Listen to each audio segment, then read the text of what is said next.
This was Saturday afternoon, about 5 minutes after 5. And at first I didn't think it was George because it said George Johnson.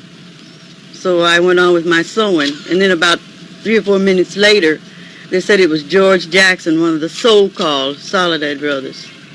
Now, nobody ever bothered to call me and tell me that he was dead. And it's, well, for the past 10 or 11 years, I've expected to hear that he was dead anyway.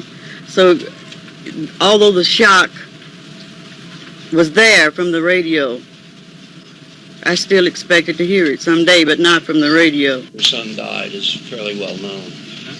Do you believe that? Do you disbelieve that? And do you have any other possibilities? What do you think really No, I don't believe that because I don't think my son was mad, and I don't think he was an idiot. And I don't think that he would do the things that they said he did. You know, these people have for years gotten away with saying anything that they want to say because they have absolute power over those men. Those men can't even sneeze unless they want them to. They can say anything that they want to say, and we have to take it. You know that. Did they let any of you go in there and find out and talk to the people what happened? You only took their word for what happened. And that's the way it's always been. What do you think happened? I think they expected me to go and sit in the corner and cry and not really look at George. But I did. I looked at him. I saw everything that happened to him. He was shot more than once. In fact, his body was mutilated. George was a fine-looking man, but you wouldn't have been able to recognize him after they got through with him.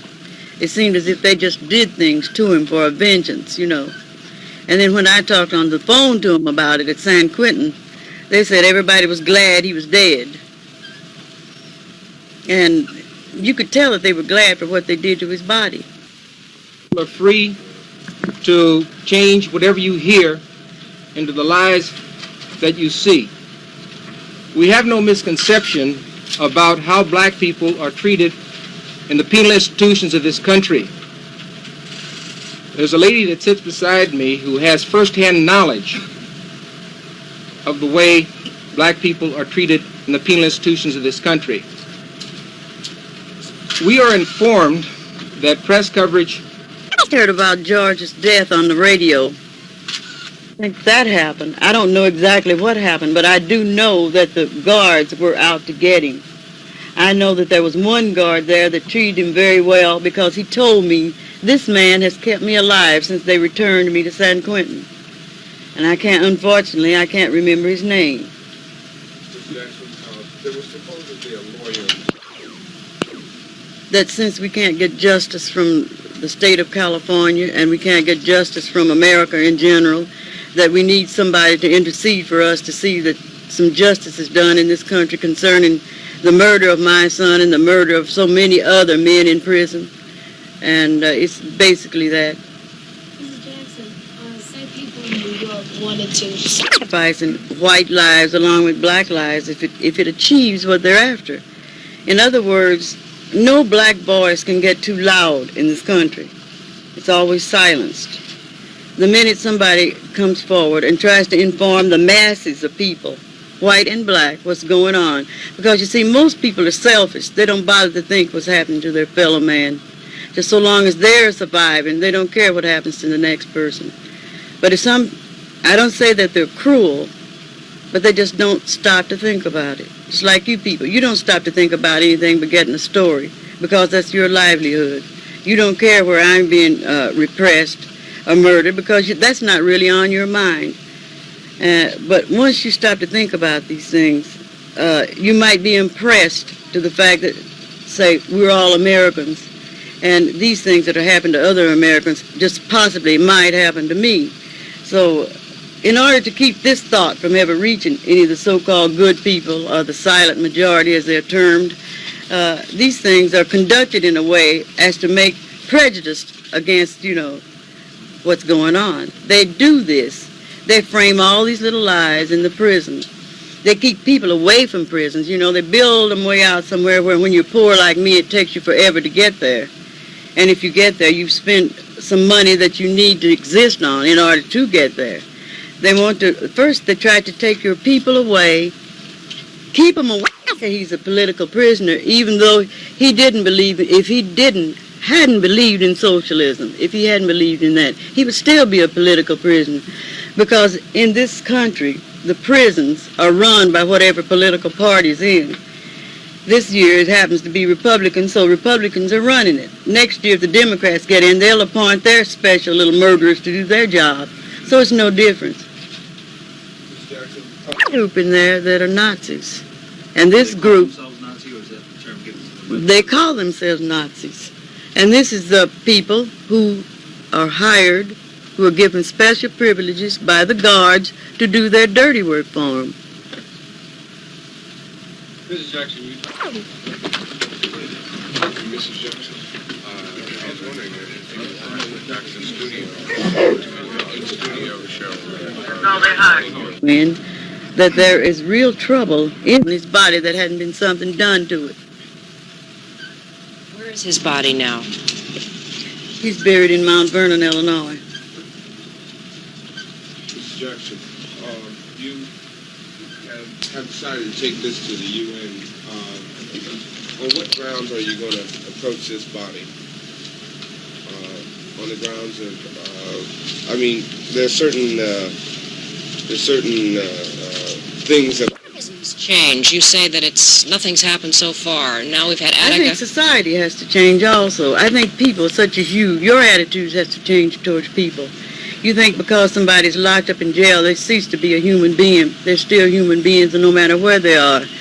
And driving through New York is another example of inhumanity. The way people have to live, I mean not live, exist from day in and day out, just like dogs. I mean, this society, this country is supposed to be the greatest country in the world. How can people who say they love this country and will die for this country can walk down and look in Harlem? They can go on Fillmore. They can go in Watts and every other ghetto in the United States and watch human beings live the way they have to live and say they love their country. To me, this is a reflection on the country, the way people have to exist day in and day out and be deprived of everything that any human being is supposed to have. Just because all through the years they have not been allowed to achieve anything. And I think it's time people stop passing the buck and stand up and realize what's wrong with this country. That a certain few people want it all, no matter how much it is, and the others have nothing. They don't even want you to have welfare to exist. In other words, they want all black people and poor white people to die. They don't even want us here. And when are you going to wake up to the fact that this is what really goes on and stop trying to whitewash it? Has the United Nations given any idea that it would be sympathetic to your issue when you bring it before them? We haven't approached the UN yet. You went to see them in Cole, Hayward, Illinois. You've spoken about Attica and the massacre there, and you've spoken about Angela. I don't think it's a black liberation struggle. I think it's every American's in this country struggle. I think we're all Americans. I'm not an African. I'm a descendant from Africa, but I'm an American. Why should I be treated differently than any other American? That's what's the trouble here now. People try to make this a racial issue. It's not. It's a human issue. It's another human being mistreated by another human being. And we're all Americans. So if one American can be treated right, why can't all of us? I don't hold any animosity towards people because they're white. I hold it because they are repressors. The one that represses me is the one I don't like. Well, then on this struggle, people who are oppressed in general, you see their struggle reaching new unity to the people on the East Coast in Attica and the people on the West Coast. Of course, anybody that's repressed should be united. They should be, but I don't know where they are or not. Everybody takes their own little sadness and hides with it, but I'm not hiding with mine. I want the people to know that I don't like what's been done to me, and I want everybody to know it. I want everybody to know that I've been sad and crying for 10 years for nothing.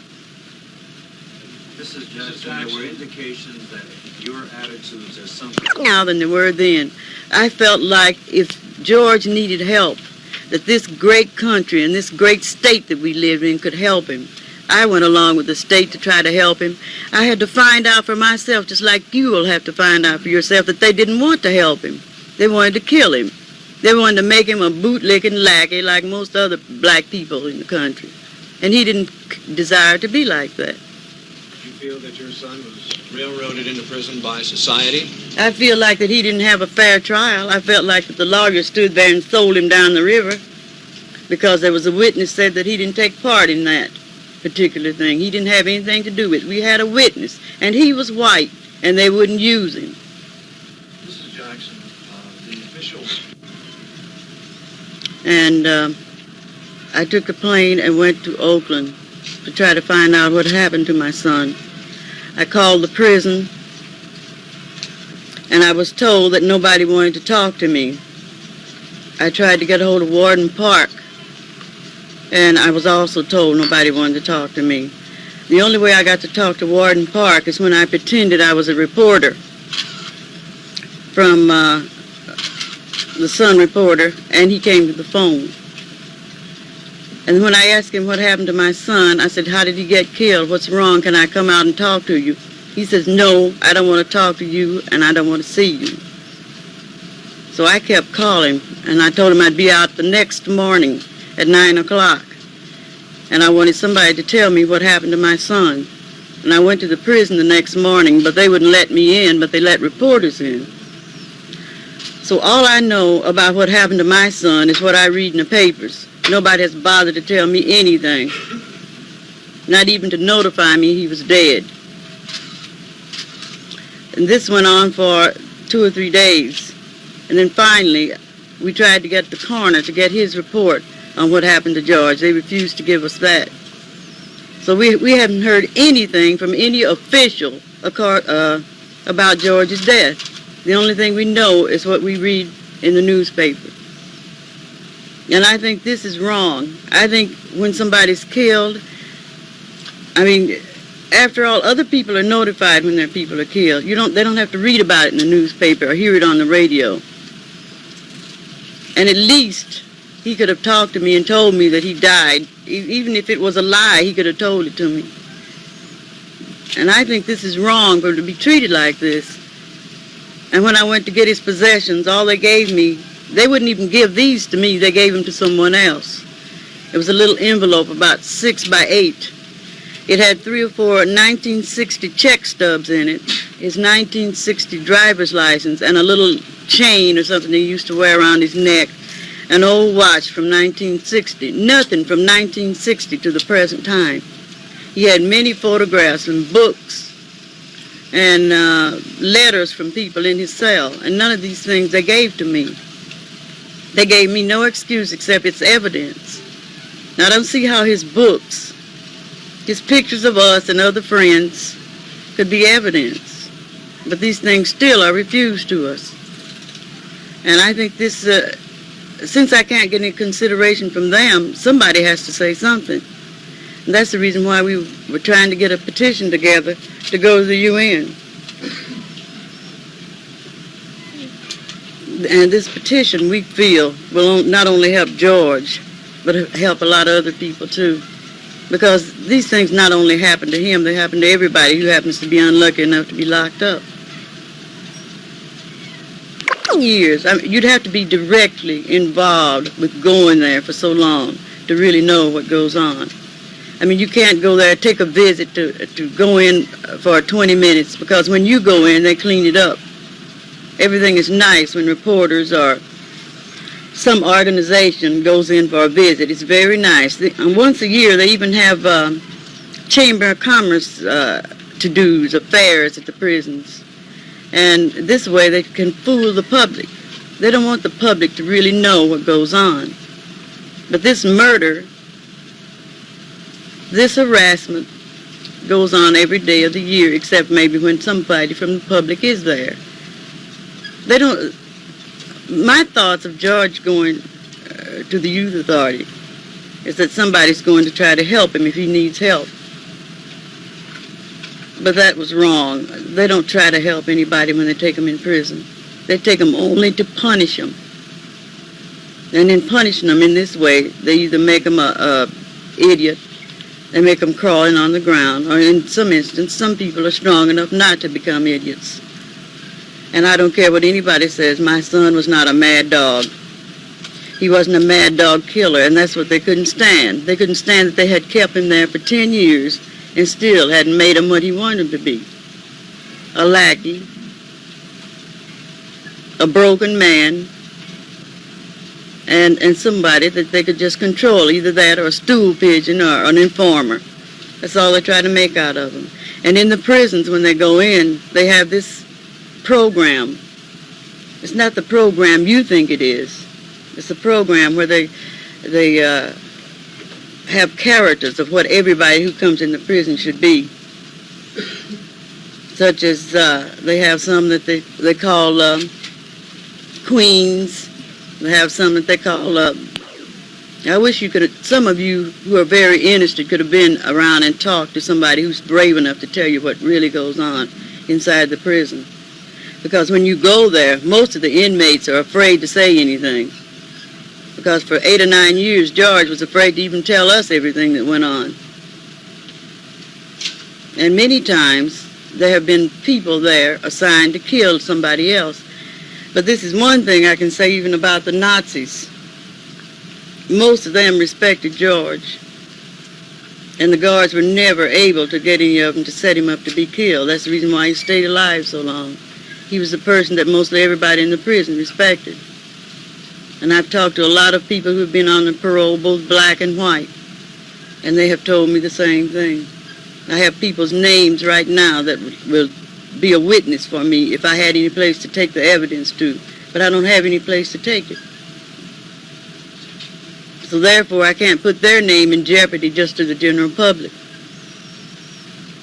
Back in 1970, when those 3 men were killed at Soledad, we were not informed about anything that went on. We didn't know that George was going to trial for this until he had been going for a month nearly.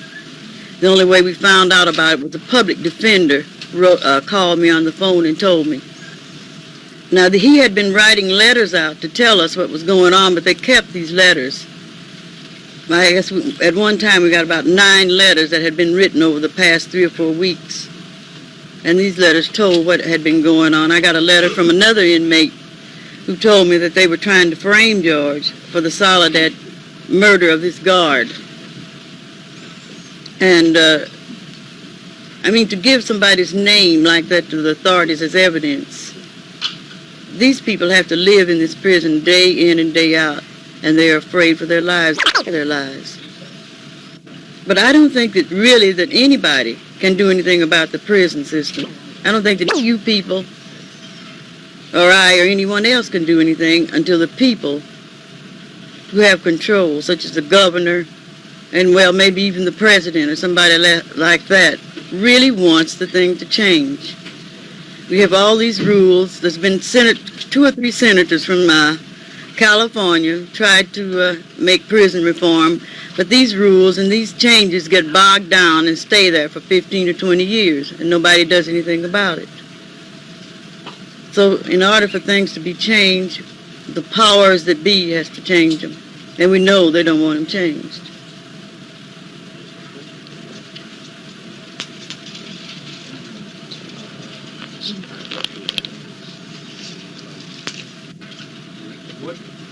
Mr. Jackson, what do you hope to Do with that petition to the UN?